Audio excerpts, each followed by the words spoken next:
ഈശോ മിശിഹായിക്ക് സ്തുതിയായിരിക്കട്ടെ. ഹല്ലേലൂയ. എന്റെ സ്വന്തങ്ങളെ, കുടുംബാംഗങ്ങളെ, കുഞ്ഞുങ്ങളെ, സുഖമാണോ? കർത്താവിന്റെ കരുണകൾ കപ്പൂച്ചനിക്കന്മാരുടെ ധ്യാനം വലിയ ദൈവകൃപയെ പൂർത്തിയായിട്ടോ. ഈശോ അതുപോലെ കൃപ ചെയ്യാൻ ഞങ്ങൾക്ക് വലിയ സന്തോഷമായി. രാവിലെ കുർബാന കഴിഞ്ഞ് നിങ്ങൾക്ക് വേണ്ടി ഒരു സ്ട്രോങ് പ്രാർത്ഥന നടത്തിയിട്ടുണ്ട് കേട്ടോ. പ്രിയമുള്ള സഹോദരങ്ങളെ, ഇനി അടുത്ത് ലാറ്റിൻ ഡീക്കന്മാരുടെ ധ്യാനമാണ്. അപ്പൊ അതുകൊണ്ട് പിന്നെ കാർമലുകൾ സെമിനാരിയിൽ ഹോൾ ഡീക്കൻസിനുള്ള ധ്യാനമാണ്. അപ്പൊ നിങ്ങൾ പ്രത്യേകം പ്രാർത്ഥിക്കണം കേട്ടോ. ഞാൻ തുടങ്ങുന്ന സമയം കാര്യങ്ങളൊക്കെ അറിയിച്ചേക്കാം. അപ്പം പ്രത്യേകം പ്രാർത്ഥിക്കണം. നമ്മൾ ഒരുമിച്ച് നടത്തുന്ന ധ്യാനം. ഞാൻ ഓർക്കാണ് ഈ കപ്പൂച്ചൻ ഡീക്കന്മാരെ സംസാരിപ്പിക്കാൻ വന്ന അച്ഛൻ പറഞ്ഞേ, എന്ത് കാര്യം നമ്മൾ ഒരുമിച്ച് നടത്തുന്ന ധ്യാനമല്ലേ അച്ഛാ?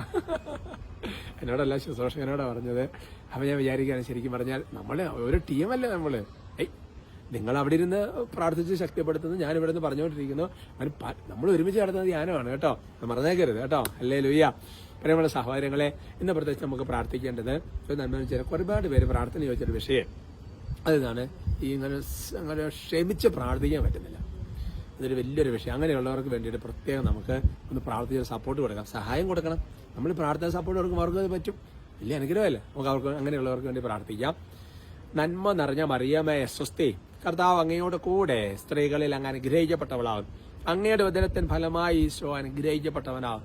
പരിശുദ്ധ മറിയമ്മേ തമ്പുരാന്റെ അമ്മേ, പാപികളായ ഞങ്ങൾക്ക് വേണ്ടി ഇപ്പോഴും ഞങ്ങളുടെ മരണസമയത്തും തമ്പുരാനോട് അപേക്ഷിച്ചു പറയണമേ. ആമേൻ. Praise the lord. ഇന്നത്തെ നമ്മുടെ വിഷയം ലൂക്ക 24-26 അടിസ്ഥാനപ്പെടുത്തിയുള്ളതാണ്. Gospel of Luke chapter 24:26. തലക്കെടുത്ത് കൊടുത്തിരിക്കുന്നത് എങ്ങനെയാണ്? സഹിച്ചാലേ ഇങ്ങോട്ട് പ്രവേശനമുള്ളൂ. Price the Lord. ചിലപ്പോൾ ചില ബോർഡുകളൊക്കെ നമ്മൾ കാണും അല്ലേ, പ്രവേശനം പാസ് മൂലം. പാസ് ഉണ്ടെങ്കിലേ കയറ്റി വിടുകയുള്ളൂ. അങ്ങനെയുണ്ട്. ടിക്കറ്റ് ഓൾറെഡി എടുത്താലേ കയറ്റി വിടുകയുള്ളൂ എന്ന് പറഞ്ഞാൽ സിനിമ ടിക്കറ്റ് അല്ല. അതുകൊണ്ട് നോക്കിയോ, ഞാൻ ബസ്സിന്റെ ടിക്കറ്റൊക്കെ ഉദ്ദേശിച്ചത് കേട്ടോ. പ്രിയമുള്ള സഹോദരങ്ങളെ, അല്ലാന്നുണ്ടെങ്കിൽ ചിലപ്പോൾ നമ്മൾ കാണാം, അതായത് ഇപ്പൊ ചില മത്സരങ്ങളൊക്കെ യോഗ്യതാ റൗണ്ട് അല്ലെ, ആദ്യത്തെ യോഗ്യതാ റൗണ്ടിൽ കഴിഞ്ഞിട്ട് വേണം പിന്നെ മത്സരം, പിന്നെ സെമി ഫൈനൽ, ഫൈനലിലേക്കൊക്കെ കയറി പോകാൻ വേണ്ടിയിട്ട് എന്ന് പറയുന്നത് പോലെ തന്നെ എന്റെ പ്രിയപ്പെട്ട സഹോദരങ്ങളെ, ഒരുപാട് കാര്യങ്ങളിൽ ശരിക്കും പറഞ്ഞാൽ പ്രവേശിക്കണമെന്നുണ്ടെങ്കിൽ ഇങ്ങനത്തെ ചില നിബന്ധനകളുണ്ടെന്നുള്ളതാണ്. ആദ്യത്തെ ഒരു റൗണ്ട് ഇന്റർവ്യൂ പാസ്സായാലേ അടുത്ത ഇനത്തേക്കുള്ളൂ എന്ന് പറഞ്ഞാൽ എന്നാലേ ഇങ്ങോട്ട് പ്രവേശനമുള്ളൂ. അല്ലെങ്കിൽ പ്രവേശനം ഇവരെ ഇവിടെ നിന്ന് എഴുതി വെച്ചിട്ടുണ്ട് അല്ലേ, അല്ലെങ്കിൽ ഇത് പ്രധാന അതിഥികൾക്കുള്ള, ഇവിടെ മറ്റവർക്ക് പ്രവേശനമില്ല, അങ്ങനെയൊക്കെ ബോർഡുകൾ എഴുതി വെച്ചിട്ടുണ്ടാവും. അത് കാണുമ്പോൾ നമുക്കൊരു വിഷമമൊക്കെ തോന്നും. സാരമില്ല. എന്റെ പ്രിയ, ഇതിനേക്കാൾ വലിയൊരു വിഷമം വരാൻ പോകുന്ന കാര്യമാണ് പറയാൻ വേണ്ടി പോണത്. അതാണ് ഈ വചനം. അവിടെ പഠിപ്പിക്കുകയാണ്. എന്നാന്നറിയാവോ? ക്രിസ്തു ഇതെല്ലാം സഹിച്ച് മഹത്വത്തിലേക്ക് പ്രവേശിക്കേണ്ടിയിരുന്നില്ലേ? മനോഹരമായ വചനം. എമ്മാവത്തിലേക്ക് ശിഷ്യന്മാരുടെ കൂടെ സഹയാത്രികനെ ഈശോ നടക്കുവാൻ. അങ്ങനെ നടന്നു പോകുന്ന വഴിക്ക് കുറെ കാര്യങ്ങളൊക്കെ ഡിസ്കഷൻ. ഇവര് പറയുകയാണ്, ഞങ്ങള് ഇങ്ങനെ ക്രിസ്തു ഈശോ പിന്നെ രാജാവാകും രക്ഷിക്കുമെന്നൊക്കെ വിചാരിച്ചുകൊണ്ടിരുന്നു. അപ്പൊ അദ്ദേഹം മരിച്ചടക്കപ്പെട്ടു എന്നൊക്കെ പറഞ്ഞിങ്ങനെ വിഷമിച്ചുകൊണ്ടിരിക്കുക. പക്ഷെ ഞങ്ങൾ ചില സ്ത്രീകൾ പിന്നെ ഉത്ഥാനം ചെയ്ത് കർത്താനെ കണ്ടു എന്നൊക്കെ പറഞ്ഞു കേട്ടു. എന്ന് കൃത്യതയൊന്നും ഇല്ല. ഇതൊക്കെ പറഞ്ഞ സമയത്ത് ഈശോ ഭോഷന്മാരെ ഒരൊറ്റ വിളിയെ കൊടുക്കുകയാണ്.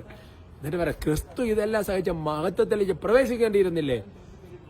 അതുകൊണ്ട് ഒരു കാര്യം ഞാൻ പറയാം, സ്വർഗത്തിൽ മഹത്വം വർദ്ധിക്കണമെങ്കിൽ, മഹത്വത്തിലേക്ക് പ്രവേശിക്കണമെങ്കിൽ സഹിച്ചാൽ മാത്രമേ മഹത്വത്തിലേക്ക് പ്രവേശനമുള്ളൂ.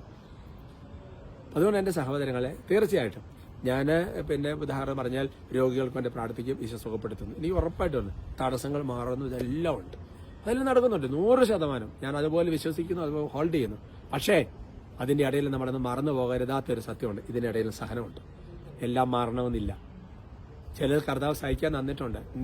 നിന്റെ സ്വർഗത്തിലുള്ള മഹത്വം വർദ്ധിപ്പിക്കാൻ വേണ്ടിയിട്ട് അല്ലേ.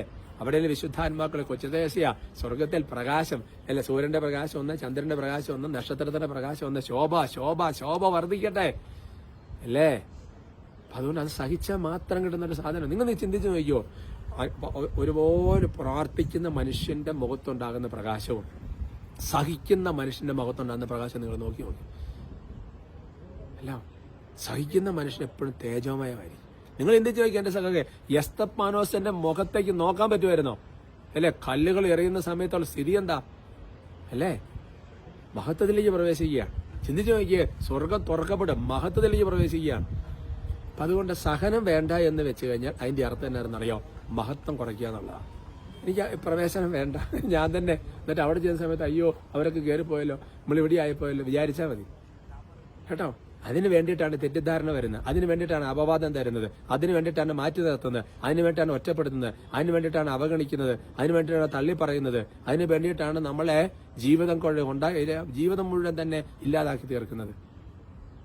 മനസ്സിലാകുന്നുണ്ടോ? ഇപ്പൊ നീതിന്യായം അത് വേറൊരു വിഷയമാണ്. അപ്പൊ അതുകൊണ്ട് നമ്മളെ സംബന്ധിച്ച് ഇത് വിട്ടുകളയരുത് കേട്ടോ. ഇതൊരിക്കലും നിങ്ങൾ വിട്ടുകളഞ്ഞേക്കരുതേ. അപ്പൊ അതുകൊണ്ട് നിങ്ങൾ ക്ഷമിച്ചങ്ങ് പ്രാർത്ഥിച്ചേക്കാം അല്ലേ? അത് ഒരുമിച്ചങ്ങ് വരികയും ചെയ്യും. നമുക്ക് സ്തുതിക്കാം. ഹല്ലേലൂയ ഹല്ലേലൂയ യേശോയെ പോരാ പോരാ പോരാ പോരാ നന്നായിട്ട് സ്തുതിച്ചേ. ഹല്ലേലൂയ ഹല്ലേലൂയ ഹല്ലേലൂയ ഈശോയെ ഞങ്ങളെങ്ങനെ സ്തുതിക്കുന്നു, ആരാധിക്കുന്നു, നന്ദി പറയുന്നു. കർത്താവിന്റെ കരുണ, കർത്താവിന്റെ കൃപ, കർത്താവിന്റെ നീതിമാനായ വിധിയാളൻ, കരുണാമയനായ കർത്താവേ, അവിടുന്ന് അത്ഭുതകരമായ സാന്നിധ്യം ഞങ്ങൾക്ക് നൽകുന്ന നന്ദി പറയുന്നു. ഈ വചനത്തെ മുറുകെ പിടിച്ചു പോകാൻ ഓരോരുത്തരെ അഭിഷേകം ചെയ്യണമേ. ഇവരെ നിയോഗങ്ങൾ, ഇവരെ കുടുംബങ്ങളെല്ലാം പ്രത്യേകം ആശീർവദിക്കുകയാണ്. കർത്താവ് കപ്പച്ചണ്ടിക്കന്മാരെ ധ്യാനത്തിന് വേണ്ടി പ്രാർത്ഥിച്ച് ഇവരെ അനുഗ്രഹം പ്രാപിക്കട്ടെ എന്ന് ആശീർവദിക്കുന്നു.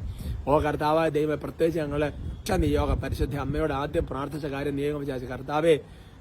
കർത്താവേ ശത്രുക്കളെ സ്നേഹിക്കണം, അതേപോലെ തന്നെ അവർക്ക് നന്മ ചെയ്യണം, പിന്നെ അവരെ അനുഗ്രഹിക്കണം, അവർക്ക് വേണ്ടി പ്രാർത്ഥിക്കണം. ഈ 4 വചനങ്ങളാണല്ലോ ഉള്ളത് ഇതുമായിട്ട് ബന്ധപ്പെട്ട്. കർത്താവ് പ്രത്യേകിച്ച് കർത്താവെ ഞങ്ങളെ അല്ലെങ്കിൽ ക്ഷമിക്കാൻ ബുദ്ധിമുട്ടായിട്ട് വേദനിപ്പിച്ചവരോട് കർത്താവ് ക്ഷമിക്കാൻ പറ്റുന്നില്ല, അവർക്ക് വേണ്ടി പ്രാർത്ഥിക്കാൻ പറ്റുന്നില്ല, അവരെ സ്നേഹിക്കാൻ പറ്റുന്നില്ല. കർത്താവ് അവരെ അനുഗ്രഹിക്കും. ആ മേഖലകളിൽ ഇവരെ ശല്യപ്പെടുന്ന വെറുപ്പിന്റെ അരികുകൾ യേശു നാമത്തെ ബന്ധിച്ച് ബഹിഷ്കരിച്ച് കുരിശിന്റെ ഉള്ളിൽ ഞാട്ടിപ്പായിക്കുന്നു. യേശോയെ കരുണയും സ്നേഹവും ദീർഘക്ഷമയും കൊണ്ടെന്ന് അറിയട്ടെ. പരിശുദ്ധാത്മാവ് ശക്തമായി ഇടപെടട്ടെ എന്ന് ആശീർവദിക്കുന്നു. ഈ ആശീർവാദ സമയത്ത് ഈ മേഖലകളിൽ കർത്താവ് ഞെരുങ്ങുന്നവർക്ക് ഒരു പുതിയ കൃപ ലഭിക്കട്ടെ. ഞങ്ങളുടെ മധ്യസ്ഥ പ്രാർത്ഥന സ്വീകരിക്കണം കർത്താവ്. പരിശുദ്ധ അമ്മ പ്രാർത്ഥിക്കണമേ. കർത്താവെ ക്ഷമിച്ച വിശുദ്ധരുടെ പ്രത്യേക മധ്യസ്ഥം ചോദിച്ച് പ്രാർത്ഥിക്കും. നമ്മുടെ കർത്താവ് വിശ്വവിശേഷ കൃപയും പിതാവായ ദൈവത്തിന്റെ സ്നേഹവും പരിശുദ്ധാത്മാവിന്റെ സഹവാസം നിങ്ങൾ എല്ലാവരോടും കൂടിയുണ്ട്, ഇപ്പോഴും എപ്പോഴും എന്നേക്കും. ആമേൻ.